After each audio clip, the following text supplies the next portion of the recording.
Hello मेरे super heroes, क्या हाल चाल, कैसे हैं आप। आज की इस वीडियो में मैं आपको पढ़ाऊंगा बिहार बोर्ड मैट्रिक परीक्षा 2027 के लिए मैथ्स का थर्ड चैप्टर, जिसका नाम है दो चर वाले रैखिक समीकरण। इसको मैं आप लोगों को बहुत ही आसान तरीके से पढ़ाऊंगा। तो देखिए, सबसे पहले सेशन को स्टार्ट करने से पहले आप लोग कमेंट में बता दीजिए कि आप तैयार हैं। और आज का सेशन हमारा शानदार से स्टार्ट होने वाला है और एक शायरी, जबरदस्त शायरी के साथ है। ये कहते हैं कि लहरों से डरकर नौका कभी पार नहीं होती, लहरों से डरकर नौका कभी पार नहीं होती, और मेहनत करने वालों की कभी हार नहीं होती। तो चलिए मेरे भाई, आज की इस सेशन को हम स्टार्ट करते हैं। देखिए, सबसे पहले हम जानेंगे, क्या जानेंगे, चर अचर। ये मोस्टली इम्पोर्टेंट है यह चैप्टर के लिए, ठीक है। तो हम आपको बताएंगे। देखिए, सबसे पहले हम लिखेंगे यहाँ पर हम लिखेंगे चर। चर चर को इंग्लिश में हम क्या कहते हैं, वेरिएबल। वेरिएबल, तो यहाँ पर ये लिखिए, चर को इंग्लिश में हम वेरिएबल कहते हैं। हो गया। तो चर हम किसको कहेंगे, चर हम किसको कहेंगे, तो आप जानते हैं कि चर को हम क्या कह सकते हैं, A B C D E F. ये मतलब जो अल्फाबेट होता है, इसी को हम चर कहते हैं। और चर का मान बदल सकता है, बदल सकता है। और देखिए, इसको मैं आप लोगों को बहुत ही बेहतरीन तरीके से आगे समझाऊंगा। देखिए, अब चर को हम किसे कहते हैं ये तो जान गए, चर। तो देखिए, और सबसे पहले इसको हम क्या कह सकते हैं, इसको हम इंग्लिश में दो चर वाले रैखिक समीकरण को क्या कह सकते हैं, linear linear equation in two variables. क्या कहते हैं, linear equation in two variables, ठीक है। इसको हम इंग्लिश में कहते हैं। अब देखिए, चर हो गया अल्फाबेट, तो लिखिए यहाँ पर हम लिख रहे हैं चर। देखिए, जिसका मान बदला जा सके, पहले इसका हम परिभाषा लिख लेते हैं। जिसका मान बदला जा सके, बदला जा सके, जा सके, क्लियर। तो यहाँ पर एग्जाम्पल ए बी सी, मतलब एक्स वाई जेड, ठीक है। मोस्टली हम लोगों को ये इसी में समझना रहता है, चर अचर किसे कहते हैं। अब यहाँ पर देखिए, अचर किसे कहते हैं, तो यहाँ पर हम लिखेंगे अचर। अचर नॉन वेरिएबल, नॉन वेरिएबल, इसको इंग्लिश में कहते हैं नॉन वेरिएबल, जिसका मान नहीं बदला जा सके, जिसका मान नहीं बदला जा सके। यहाँ तक क्लियर हो गया, क्लियर हो गया होगा। अब देखिए, जिसका मान नहीं बदला जा सके, जैसे में एग्जाम्पल लिखिए यहाँ पर, एक दो तीन चार, मतलब यही 9 10 20 40, यही सब है। तो ये हो गया चर और अचर। चर किसको कहेंगे, जिसका मान बदला जा सके उसे हम चर कहेंगे। और अचर किसको कहेंगे, जिसका मान नहीं बदला जा सके उसे हम अचर कहेंगे। सिंपल सी बात है। ये डिफाइन हो गया आपका, ये क्लियर हो गया होगा, मुझे आशा है। अब समझते हैं इसको और भी बेहतरीन तरीके से मैं आपको समझाऊंगा। जैसे में आप मान लीजिए कहीं गए, ठीक है, रास्ते में कुछ है, मान के चलिए कि वहां पर एक चमकी है, मतलब, और उसके नीचे कुछ है, तो आप उसे देखे नहीं है, देखे नहीं है, तो आप उसको क्या कहेंगे, होगा कुछ, यही ना कहेंगे। आप तो जान नहीं रहे हैं कि उसमें क्या है कि नहीं है, तो आप कह देंगे है, होगा कुछ। कोई कहेगा कि उसमें ये है, कोई कहेगा उसमें वो है। तो यहाँ पर मान बदल दिया जा रहा है। अब वहीं पर हम उस चमकी को हटाकर देखेंगे, यहाँ वहां पर साफ साफ दिखाई देगा कि ये ईंट है या यह पैसा है। तो हम उसको तो पैसा के जगह आम नहीं कहेंगे, पैसा ही कहेंगे। तो जब हम वहां पर पैसा ही कहेंगे, क्योंकि हम वहां पर देख रहे हैं कि यहाँ पर क्या है, यहाँ पर क्या है, तो हम वहां पर देख रहे हैं कि ये पैसा है, ये ईंट है, या ये आम है। तो वहां पर हम जब देख रहे हैं तो उसको हम क्या कह सकते हैं, उसको हम औचर कहते हैं, जिसका मान नहीं बदला जा सके। अब पैसा के जगह पर हम तो दूसरा कुछ नहीं कहेंगे। अब वहीं पर जब हम नहीं देखे होंगे तो अब वहां पर बदल सकते हैं कि यहाँ पर ये होगा, यहाँ पर वो है, यहाँ पर कुछ है। तो ये हो गया, ये आप लोगों को समझने के लिए मैं आपको बता दिया कि ये क्लियर हो जाएगा, आपको एक भी कॉन्सेप्ट बाकी ना रहे। तो अब देखिए, ये हो गया चर अचर, हम लोग समझ लिए। मोस्टली अचर में क्या होता है, चर में ये अल्फाबेट जो होता है मोस्टली आप जानते हैं कि 26 होता है। अब ये हो गया, अब देखिए ये हो गया चर अचर, इसी पर प्रयोग होता है। और मोस्टली हमारा और एक्स, वाई और जेड, यही तीनों ज्यादा प्रयोग होता है। क्या होता है, एक्स वाई जेड, यही हम लोगों का कहीं भी प्रयोग होता है। तो ये हो गया। अब देखिए नेक्स्ट मैं आपको क्या बताऊंगा, नेक्स्ट है, मान के चलिए यहाँ पर x+5, ठीक है, x+5 बराबर 0, ठीक है। अब यहाँ पर देखिए सेकेंड, x+y+ बराबर 0, क्या है, x+5 बराबर 0, ठीक है। अब यहाँ पर क्या है, सेकेंड नंबर x+y बराबर 0, ये हो गया। तो अब मैं आपसे कहूंगा कि इसमें इसमें क्या है, चर कितना है, चर का मान क्या है और चर कितना है। तो आप कहेंगे इसमें चर x है, चर क्या है, ये हमारा चर हो गया। अब इसका मान मैं पूछूंगा, मान, तो आप इसका मान क्या कहेंगे, एक, क्योंकि चर एक है, क्योंकि x है तो ये तो एक है, तो इसमें एक मान हो जाएगा। क्लियर हो गया कॉन्सेप्ट। अब यहाँ पर देखिए x+y, इसमें मैं आपसे चर पूछूंगा तो आप क्या कहेंगे कि भैया इसमें चर का मान जो है, चर तो वो तो 2 है, और कौन कौन है, तो चर यहाँ पर x y है। अब मान पूछा जाएगा तो यहाँ पर क्या हो जाएगा, मान 2, क्योंकि x और y है तो ये दोनों क्या है, चर है, और कितना है, तो 2 है। ये क्लियर हो गया। अब देखिए नेक्स्ट, नेक्स्ट क्या मैं बताने वाला हूं वो आप समझिएगा, ठीक है। और यहाँ पर हेडिंग दीजिए, क्या देना है यहाँ पर, 2 चर वाले रैखिक समीकरण, 2 चर वाले रैखिक समीकरण, ये हेडिंग हो गया।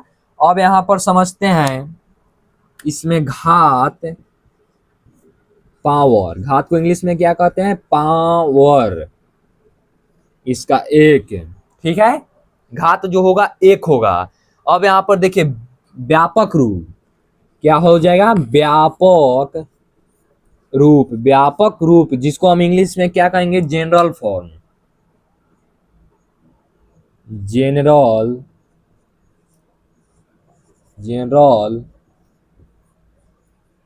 फॉर्म, क्या हो जाएगा, जनरल फॉर्म, क्या हो जाएगा, जनरल फॉर्म, जिसको हम हिंदी में व्यापक रूप कहेंगे। अब व्यापक रूप को हम समझेंगे तो व्यापक रूप, रूप क्या हो जाएगा, व्यापक रूप जो हमारा है जनरल फॉर्म, तो ये A X plus B Y plus C बराबर 0, यही है इसका व्यापक रूप।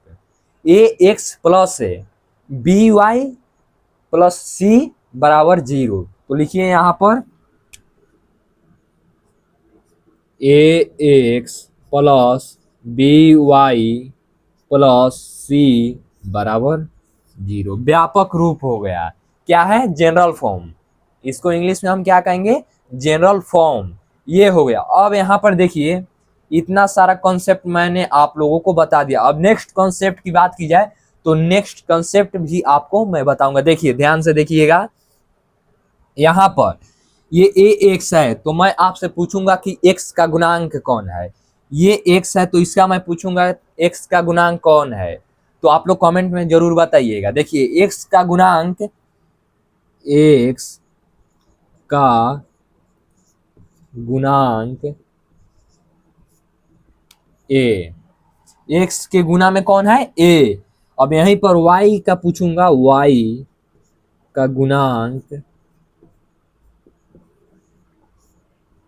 कौन है, y का गुणांक b। ठीक है, यहां पर x का गुणांक, x का गुणांक a, y का क्या हो जाएगा b। ये हो गया। यहाँ तक आप समझ रहे हैं तो कमेंट में जरूर बताइएगा कि समझ रहे हैं कि नहीं समझ रहे हैं। अब देखिए c क्या है, c हमारा अचर मान है। c क्या है हमारा, c हमारा अचर मान है। ठीक है, c हमारा जो ये चर नहीं है। आप लोगों को जब मैं बुक पढ़ाऊंगा तो वहां पर सारा ये थोड़ा बहुत जो कॉन्सेप्ट बच भी जाएगा तो वो आपको मैं जब बुक पढ़ाऊंगा तो वो आप समझ जाएंगे। ठीक है, अब यहाँ पर देखिए ये हो गया कि नहीं हो गया। आप लोग इसको उतार लीजिएगा कॉपी में। अब देखिए नेक्स्ट जो बताऊंगा वो आप लोग कॉन्सेप्ट बहुत ही अच्छे तरीके से देखिएगा, गौर कीजिएगा। मैं आपको देखिए इसको सबसे पहले मैं मिटा देता हूं।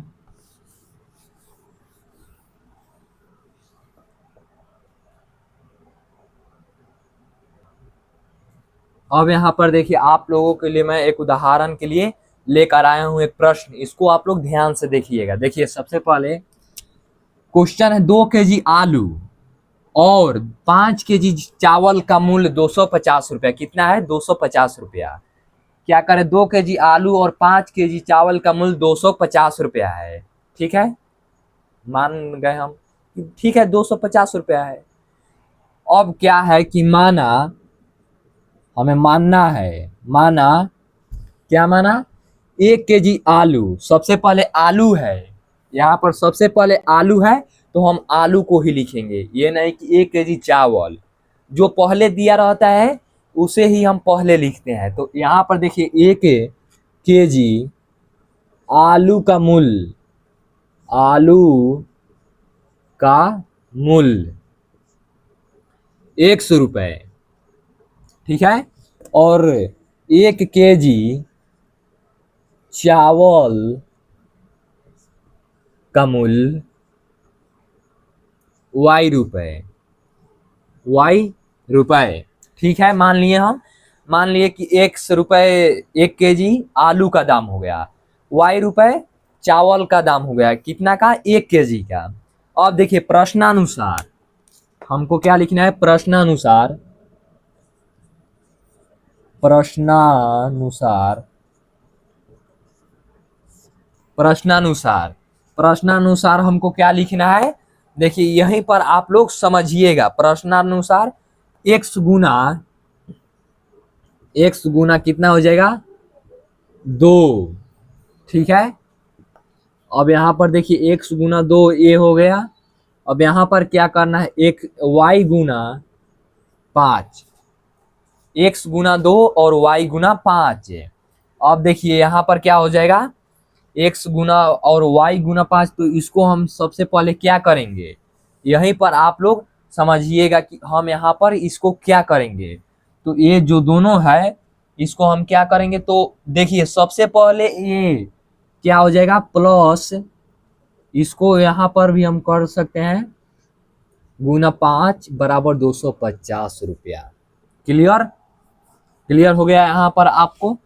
तो अब देखिए हम यहीं पर क्या करेंगे, सबसे पहले गुना है, क्या है गुना है, तो गुना करेंगे। तो करिए यहाँ पर कितना हो जाएगा 2x प्लस 5y बराबर 250 रुपये।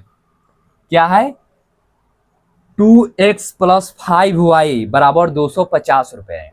क्लियर। अब यहाँ पर देखिए ये हो गया। तो अब इसको हम क्या करेंगे, क्या करेंगे 2x प्लस 5y। तो यहाँ पर हमको ये नहीं करना है, इसको हमको यहाँ ला देना है। तो देखिए इसको हम यहाँ ला देंगे, माइनस में 250 रुपये बराबर क्या हो जाएगा, बराबर 0, 0। यहाँ पर ये हो गया, तो जब ये हो गया तो यहीं पर हमारा क्या हो गया, आंसर यही हो गया। तो देखिए फिर से मैं आपको एक बार समझा दे रहा हूं कि कोई कंफ्यूजन ना रहे, कोई कंसेप्ट बाकी ना रहे। यहाँ पर देखिए क्या है, 2 केजी आलू और 5 केजी चावल का मूल कितना है, कितना है, 250 रुपए। अब यहाँ पर देखिए माना 1 केजी आलू का मूल कितना हो गया, 100 रुपए, कितना हो गया, 100 रुपए। और 1 केजी चावल का मूल हो गया Y रुपए, कितना हो गया, Y रुपए। अब यहाँ पर मान लेंगे क्या, प्रश्नानुसार, क्योंकि प्रश्न के अनुसार हमको बनाना है, तो प्रश्नानुसार, प्रश्नानुसार हो जाएगा x गुना, क्यों x गुना 2 कर रहे हैं, क्योंकि इसका 1 केजी का, तो जब 2 केजी का निकालना है तो हम गुना करेंगे, गुना करेंगे ना। मान लीजिए जब 1 केजी कि आलू का दाम 1 रुपए है, तो 2 केजी का कहूंगा तो आप क्या करेंगे, 1 गुना 2, तो 2 रुपए। तो वहीं पर 1 गुना 2 करेंगे, प्लस में क्या करेंगे, और प्लस क्या दे रहे हैं हम यहाँ पर, ये भी आपको मैं बता दूं कि एक भी कंफ्यूजन बाकी न रहे, और बाकी मैं नहीं छोड़ता हूँ, आप लोग जानते हैं। अब यहाँ पर देखिए प्लस क्यों दे रहे हैं, क्योंकि दोनों को मिलाकर कितना रुपए हो रहा है, 250 रुपए, कितना हो रहा है, 250 रुपए। तो यहाँ पर दोनों को मिलाकर तो प्लस हो गया। अब यहाँ पर y गुने 5, ये भी वैसे ही कर देंगे, ये हो गया। अब यहाँ पर इसको आगे हम जानते हैं कि गुना का क्रिया होता है, जब हम बोर्ड मास पढ़ते हैं तो यहाँ पर सबसे पहले मतलब उसका नियम होता है। तो अब यहाँ पर गुना का हम काम करेंगे तो 2x और यहाँ पर 5 हुआ है, ठीक है। अब यहाँ पर इधर है तो इधर आएगा, तो ये प्लस में है इधर, तो इधर आएगा तो क्या हो जाएगा, माइनस में हो जाएगा। और यही जो हमारा आ गया, ये आंसर आ गया। अब देखिए नेक्स्ट स्टेप मैं आगे आप लोगों को अभी और बताऊंगा। ये हो गया, आप लोग ये उतार लीजिएगा। अब देखिए मान लीजिए आप लोगों के लिए एक और मैं बता रहा हूं, तो इसको पहले मिटा दे रहे हैं हम।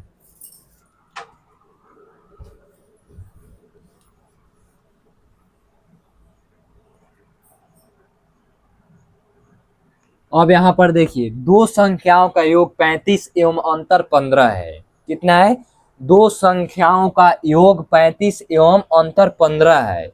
अब इसको मैं आपको बताऊंगा, कैसे बताऊंगा वो भी आसान है, देखिए बोर्ड पर। तो यहाँ पर क्या हो जाएगा, मानेंगे, माना बड़ी संख्या, क्योंकि योग है, सबसे पहले क्या है, योग है, तो योग को हम बड़ी संख्या मानेंगे और अंतर को हम छोटी संख्या। तो यहाँ पर मान लेंगे, क्योंकि माना बड़ी संख्या, बड़ी संख्या, बड़ी संख्या x, छोटी संख्या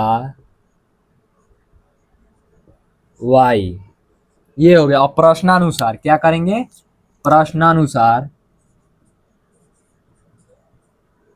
प्रश्नानुसार अगर आपको वीडियो पसंद आएगा तो लाइक कर दीजिएगा, कमेंट कर दीजिएगा, और चैनल पर नए होंगे तो सब्सक्राइब भी कर लीजिएगा। ऐसे ही इंटरेस्टिंग वीडियो आपको उपलब्ध कराया जाएगा, इंटरेस्टिंग तरीके से जो मैं पढ़ाता हूँ। देखिए ये हो गया प्रश्नानुसार, माना बड़ी संख्या x, छोटी संख्या y, और प्रश्नानुसार क्या करेंगे, तो यहाँ पर देखिए x मतलब दो संख्याओं का योग। तो सबसे पहले हम क्या करेंगे, इसको जोड़ेंगे, कितना से जोड़ेंगे, तो x प्लस से, सबसे देखिए कैसे जोड़ेंगे ये भी देखना है, x प्लस वाई बराबर 35, x प्लस वाई बराबर 35, ठीक है। अब यहाँ पर क्या करेंगे, x माइनस वाई बराबर क्या कर लिखेंगे, यहाँ पर 15।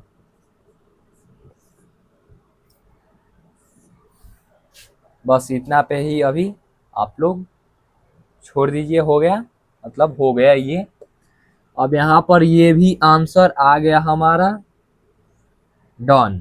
अब देखिए नेक्स्ट एक और आप लोगों को क्वेश्चन दूंगा, आप लोग, मुझे आशा है कि आप लोग जितना भी क्वेश्चन दूंगा इससे ही आप लोगों का कंसेप्ट क्लियर हो जाएगा, क्लियर हो जाना चाहिए भी।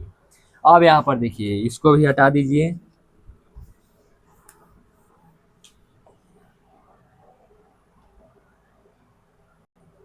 अब यहाँ पर देखिए हम क्या सीखेंगे, एक्स वाई का मान रखना सीखेंगे। ठीक है, ये भी सिंपल है। तो यहाँ पर आप लोगों को मैं क्वेश्चन दूंगा। देखिए यहाँ पर क्या हो जाएगा, फर्स्ट क्वेश्चन है, सबसे पहले एक्स का मान 2 और वाई का मान 3। यहाँ पर क्वेश्चन है आपका, first question 2x plus 3y। Second question है आपका 4x plus 7y। Third question है आपका -4x प्लस 8y। अब इन तीनों को आप लोगों को क्या करना है, बनाना है और देखना है। तो यहाँ पर देखिए 2, ये x किस में है तो गुना में है, तो गुना इसका मान कितना है तो 2 प्लस y 3 और गुना 3। तो यहाँ पर 2 2 4 प्लस 3 के 9, 9 4 आंसर 13। ठीक है, अब यहाँ पर देखिए 4 गुना 2 प्लस 7 गुना 3, 4 दूनी 8 प्लस 21, 4 दूनी 8 प्लस 17 के 21, ये हो गया। और 8 में एक जोड़ देंगे 9, अब ये कितना हो जाएगा 29 आंसर। इसको हम यहाँ पर क्या करेंगे, -4 गुना 2 प्लस 8 गुना 3। तो यहाँ पर देखिए क्या हो जाएगा, 4 दूनी 8, माइनस में है तो माइनस, प्लस 8 के 24। ठीक है, तो 8 4 कितना होता है 12, तो कितना हो जाएगा 32, माइनस क्या होता है माइनस प्लस माइनस। तो देखिए यहाँ पर क्या हो जाएगा, माइनस प्लस क्या होता है माइनस, तो यहाँ पर घट जाएगा, ये क्या होगा घट जाएगा, क्योंकि हम जानते हैं कि माइनस प्लस क्या होता है माइनस। ठीक है, और यहाँ पर बड़ा का एथी होता है, चिन्ह किसका होता है बड़ा का, और माइनस प्लस माइनस तो घट जाएगा, लेकिन चिन्ह यहाँ पर क्या होगा, ये बड़ा कौन है इसमें तो 24। तो 24 में 8 को मतलब हटा देना है हमको। तो यहाँ पर 4 4 हट गया, बचा 20, 20 में 4 घटा देंगे तो कितना होगा 16। यहाँ पर इसका 16 आंसर हो जाएगा। ठीक है, क्लियर बस है। तो आज के लिए इतने ही रहने दीजिए, मिलता है तब तक नेक्स्ट वीडियो में शानदार तरीके से शानदार क्लास लेकर। तब तक जय हिंद।